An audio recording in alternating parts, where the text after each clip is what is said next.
এতক্ষণে গল্প এমন এক জায়গায় এসে দাঁড়িয়েছে যেখানে গোলামের জীবন পুরোপুরি বদলে গেছে। একদিকে তার হারিয়ে যাওয়া স্মৃতি বারবার ফিরে আসছে, আবার কখনো কয়েক মুহূর্তের মধ্যেই সব কিছু ভুলে যাচ্ছে।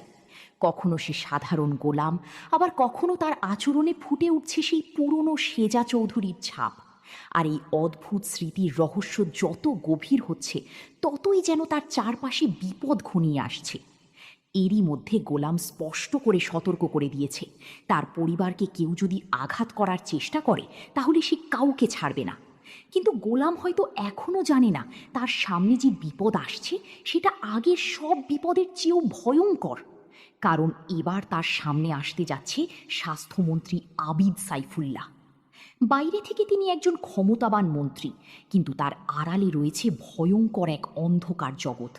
সমাজের অসহায় ইতিম, গরিব আর পথশিশুদের ব্যবহার করে চালানো হচ্ছে গোপন আন্ডারগ্রাউন্ড ব্যবসা। আর দুর্ভাগ্যবশত সেই গোপন সত্য জেনে ফেলেছিল সুমন। অন্যায়ের প্রতিবাদ করাই ছিল সুমনের অপরাধ।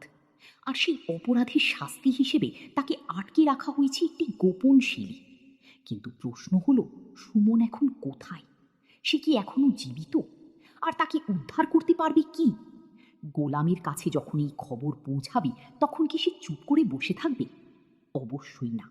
কারণ গোলাম যতই তার স্মৃতি হারাক, অন্যায়ের বিরুদ্ধে দাঁড়ানোর সাহসটা যেন তার ভিতর থেকে কেউ মুছে দিতে পারেনি। কিন্তু এবার সমস্যা আরো বড়। অর্থমন্ত্রীর সঙ্গে সংঘর্ষের পর গোলাম এমনিতেই অনেক বড় শত্রু তৈরি করে ফেলেছে। তার উপর এবার তাকে মোকাবিলা করতে হবে স্বাস্থ্যমন্ত্রী আবিদ সাইফুল্লাহকে। আর এই মন্ত্রী অর্থমন্ত্রীর চেয়েও ভয়ঙ্কর। কারণ তার ক্ষমতা শুধু রাজনীতির মধ্যে সীমাবদ্ধ নয়, তার সঙ্গে জড়িয়ে আছে অন্ধকার জগতের আরও অনেক শক্তিশালী মানুষ।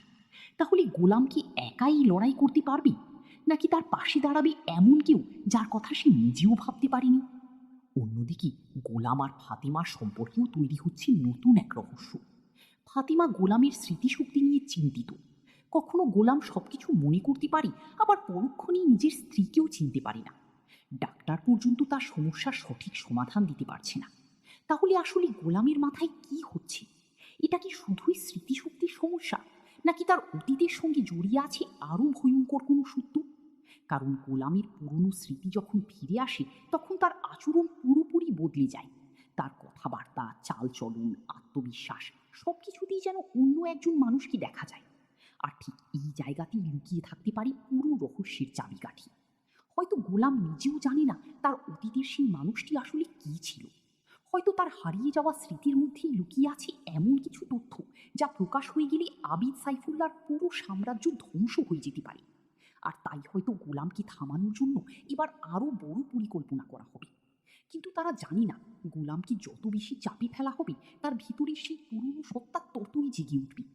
একদিকে সুমনকে উদ্ধার করার দায়িত্ব, অন্যদিকে পরিবারকে নিরাপদ রাখা, আর তার নিজের হারিয়ে যাওয়া স্মৃতির রহস্য। সবকিছু মিলিয়ে এবার গোলামের সামনে আসতে যাচ্ছে জীবনের সবচেয়ে কঠিন পরীক্ষা। সে কি গোপন সেলে বন্দি সুমনকে খুঁজে বের করতে পারবে? আবিদ সাইফুল্লাহর অন্ধকার সাম্রাজ্যের আসল সত্য কি সবার সামনে প্রকাশ করতে পারবে, নাকি গোলাম নিজেই এই ষড়যন্ত্রের শিকার হয়ে যাবে? আর সবচেয়ে বড় প্রশ্ন, গোলামের হারিয়ে যাওয়া স্মৃতির সঙ্গে কি এই পুরো ঘটনার কোনো গভীর সম্পর্ক রয়েছে? উত্তর পেতে হলে অপেক্ষা করতে হবে পরবর্তী পর্বের জন্য। কারণ এবার শুধু একজন মানুষকে উদ্ধার করার লড়াই নয়, এবার শুরু হতে যাচ্ছে ক্ষমতার বিরুদ্ধে গোলামের সবচেয়ে বড় যুদ্ধ। আর এই যুদ্ধে গোলাম জিতবে, নাকি তার অতীতই তাকে হারিয়ে দেবে? সেটাই এখন দেখার অপেক্ষা।